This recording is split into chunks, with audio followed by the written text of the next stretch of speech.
There are a lot of analog horrors out there, and with that there are a lot of creatures made for those horror series. But what I wonder all the time is, how would I survive all of these creatures? What if I encountered the locust who was trying to break in through my TV? What would happen if a mimic from Vita Carnis was trying to hunt me down? How would I survive is the question. I've discovered an analog horror series called The Parallel. Seeing how not too many videos of it have been made, I'd figure I'd do it myself. For those that don't know, The Parallel is an analog horror series made by LC, literally Cooks, that shows short videos of his entities in action and government-issued informational videos on what these creatures are. These entities range from a mild influence to look at it and you're dead. This is my first video ever, so if you have any tips you want to give to me, feel free to comment down below. So without any more yapping, let's get to it.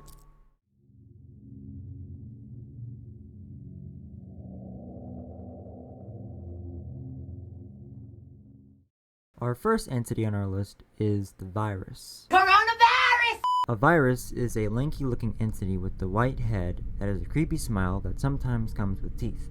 Their bodies are black and look sort of malnourished, and they have holes in their neck that are either red or white. Viruses can randomly infect any or all devices inside of a household.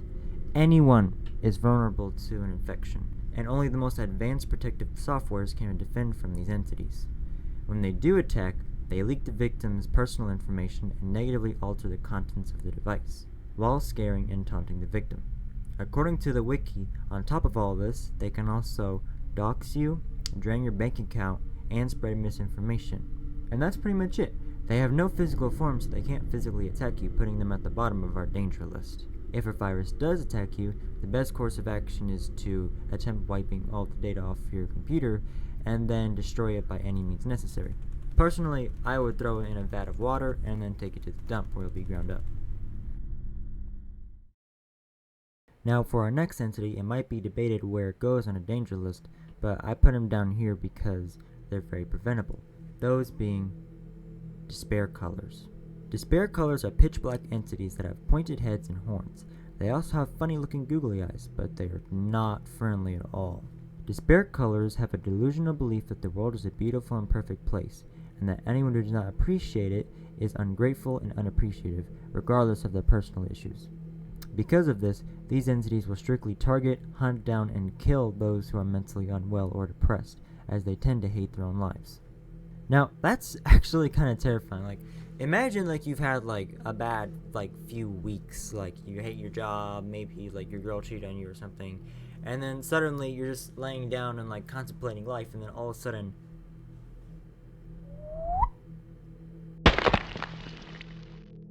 now how do you survive an encounter? Well, you're definitely not physically surviving an encounter.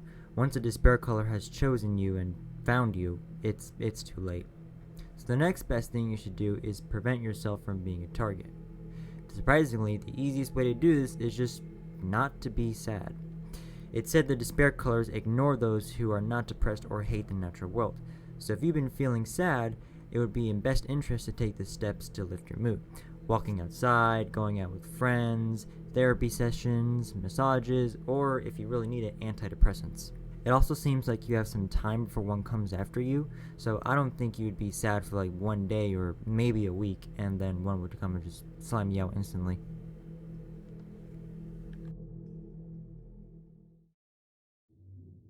But while despair colors are preventable and you can avoid an encounter, with these next entities, not only can you not prevent an encounter, but they're the largest threat internationally in the series, those being Stalkers. Stalkers come in two different flavors, bipedal meaning that they walk on two legs, and quadrupedal meaning that they walk on all fours. Bipedal Stalkers are tall, lanky, completely black creatures aside for their faces. They have permanent smiles and eye sockets larger than their actual eyes, and both variants can be about 7 to 8 feet tall. They have unnaturally long necks, and their fingers are long and spindly. They kind of resemble how like roots grow. Quadrupedal Stalkers are similar, but they have much longer arms, making it so they can walk and run on all fours. Their eyes are larger, their mouths are more longer, and they don't have a nose.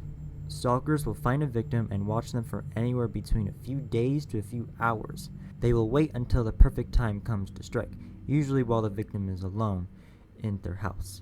From there, they will lunge at the victim, quickly attack them, kill, and then eat them. As if this already isn't a big problem that they eat people, the bigger problem is that they will strictly go after children and infants, because they are easier targets. But if desperate, they will also target adults. Even worse, if a victim is already weak and helpless, a stalker will waste no time in killing them beforehand and will just eat them alive. This has been proven further with many reports of parents waking up to broken glass and their child scream, only to open the door and find a blood-stained empty room where their child used to be. If spotted and pursued by a stalker, do not try to outrun it.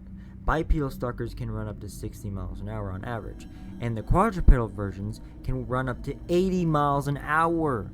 That's ridiculous. It's as fast as a car. Since quadrupedal stalkers are stronger and more agile than their counterparts, they tend to target full-grown adults for their primary food source. Knowing this, it seems like an encounter with a stalker of either variant is certain death. But there is one thing to mention. A stalker will die if you shoot it enough times. Words of the series, if you possess a firearm with more power, do not hesitate to use it. This is said because a pistol is not enough to kill one, but it is enough to stun a stalker and then give you a chance to run away. That's if you hit the head. Should you encounter a stalker outside, it has been best advised to attempt hiding from it, but most likely you will encounter one via home invasion. In that case, you'll need to prepare your home for defending against stalker break-ins. Stalkers and most of these entities prefer breaking in through windows or sliding glass doors, so it would be in best interest to reinforce those two areas. Invest in smaller elevated windows to stop a stalker from squeezing in, and barricade or flat out remove any sliding glass doors, and replace it for a brick wall. Reinforce any doors that lead outside, and invest in an assault rifle for self-defense. And if you have children, have them sleep in the same room as you, or at least have them sleep one room over so you have close proximity to them. It's also a good idea to install motion sensor activated cameras outside so you can be aware if one's outside. But even with all these measures put in place, they still aren't foolproof. A quadrupedal stalker can break down your door, you can be caught without your rifle, or it can catch you outside where you don't have your home for shelter. So personally, I would carry an automatic rifle with me at all times wherever I go, and go to regular shooting classes and ranges to be sharp for whenever one attacks. I don't think police questioning you about carrying a rifle everywhere would be a big problem, considering even police on duty are vulnerable to the attacks of other entities. More on that later.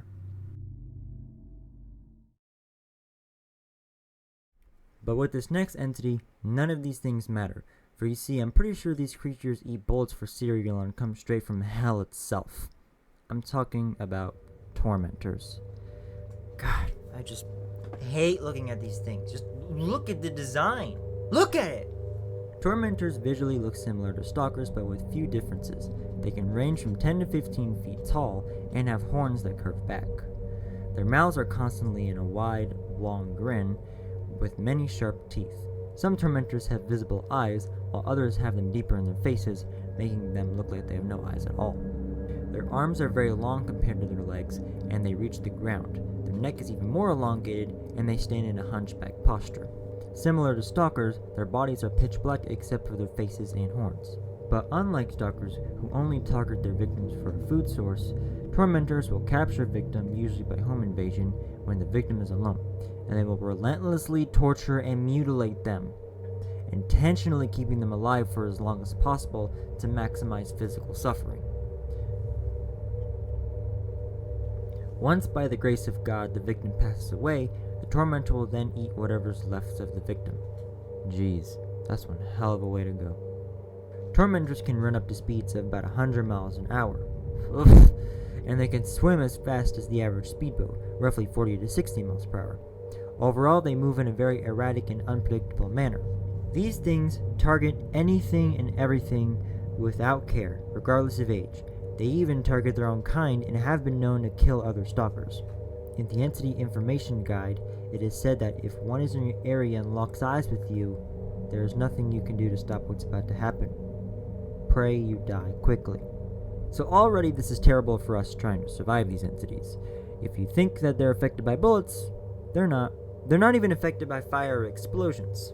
They usually capture victims via home invasion, which is worse for us too. Considering they are the most physically strongest creatures in the parallel, they could just bust a hole in the wall if they really wanted to get you. Luckily, they are significantly more rare than Stalkers, and pose less of an international risk, so an encounter is unlikely.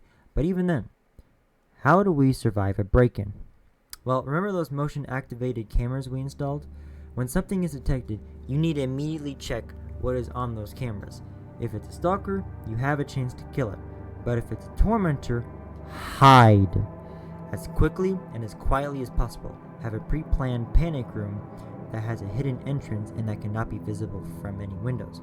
Once you're in your panic room, don't move, don't breathe, don't do anything, and have your rifle pointed at your head.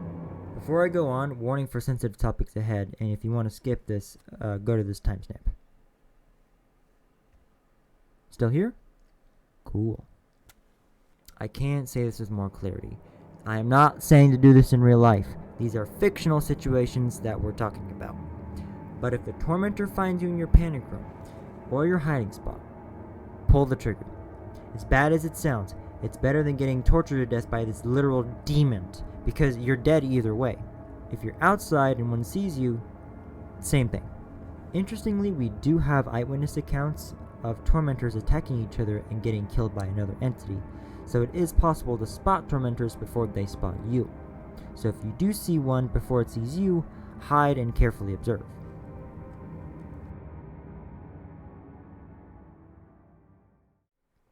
Up next is a sort of combination of the last two creatures we've talked about. While it is its own entity, it does influence the two. Wait, I just said it. It's the entity of influence.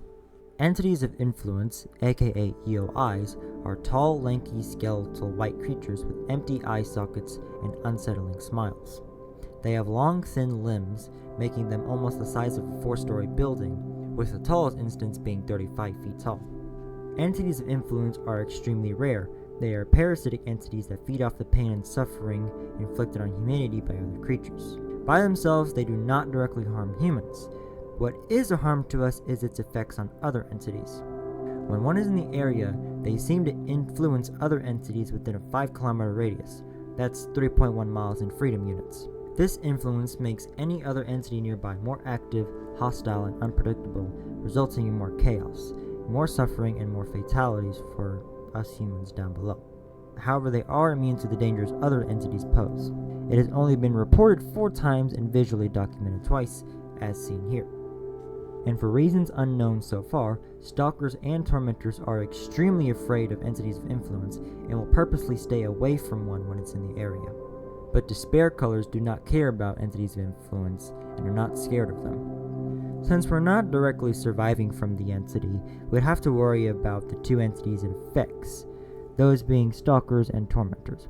If one is spotted in your area, the risk of home invasion goes up significantly, so staying home would be a serious gamble with your life.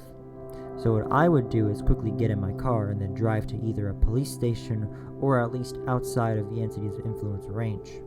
But if you have no option to stay home, definitely don't go outside, since an entity will probably get you. But do barricade yourself inside your house, and unplug all electronics so the virus can't get to it, assuming it needs electricity to hack your devices. It probably does. Probably. And hide in your panic room and watch the cameras consistently for any entities. Should something break in, pray.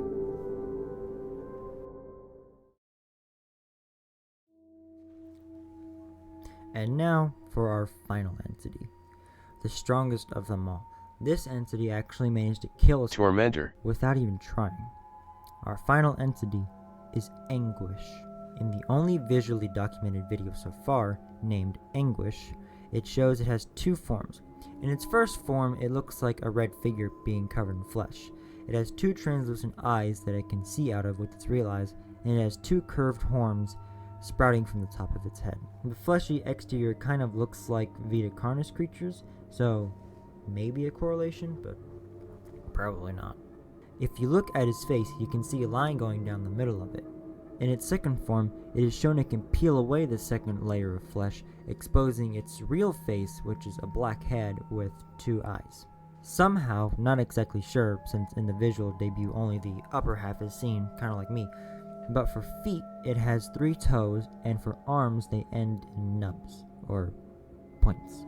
Anguish entities are fortunately very rare. While Tormentors focus on maximum physical pain, these entities focus on maximum mental pain.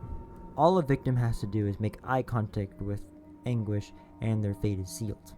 Instantly inside the victim's mind, their thoughts will be completely consumed with flashing lights, loud and deafening noises, disturbing imagery, and above all, relentless self-deprecating and heavily persistent suicidal statements. This relentless torture will continue and persist in the victim's mind 24/7, day and night, every second with no stopping, and the situation always ends the same for each victim, with the victim ending the ordeal at their own hands. God, these entities are terrifying! By humanity's standards, this is by far the most evil and morally corrupt of entities. This mental torture is not reserved for humans, however, as in one eyewitness statement, they saw an interaction with Tormentor and Anguish. Like I referenced earlier, they said that they saw the Tormentor shrieking and clawing at its own face for hours before dying, meaning the Tormentor made eye contact with Anguish and succumbed to its fate. Clearly this entity is extremely overpowered. Just looking at its eyes will lead to mental torture, so how do you survive? Well, I assume that looking at any other part of its body would not lead to the terrible side effects. So if you're looking around and you begin to see a red creature in your peripheral vision, then look away immediately.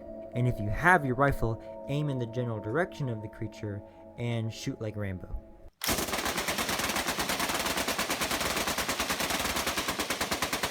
That's because these entities are not immune to death. This is a shortened version of the story, but a police officer was on duty around midnight. He said that he saw the Anguish entity gun already drawn, and he made eye contact. Immediately after, he experienced the side effects of making eye contact. This caused the police officer to involuntarily discharge his firearm, emptying the full magazine on the entity, killing it. When the entity died, all of the things in his mind disappeared instantly, and then once he regained stable senses, the entity's body was gone. Realistically, a stalker probably heard the gunshots and ran over to see what was all the commotion about. After seeing the body, the stalker snatched up the dead Anguish and ate it. There's no need to fight an alive cop if there's a good juicy dead body right there. But considering its instinct for us to even make a second of eye contact with anything, this fate is very hard to avoid. Maybe if you're lucky enough and you had your rifle already pointed at the creature, you'd do the same thing that the cop did, but the chances for anything to go wrong is extremely high. So surviving an encounter with Anguish is very rare and almost impossible. And if you do manage to survive one like the cop did, buy a lottery ticket. And that's it. Those are the 6 entities from the parallel and how I would survive all of them. Full credits to LC for making the creatures and drawing him. They're super cool and I'm excited to see his future work. Like I said, this is my first video on the channel, so if you have any tips, feel free to say so in the comments. And how would you go about surviving these entities? Think about it.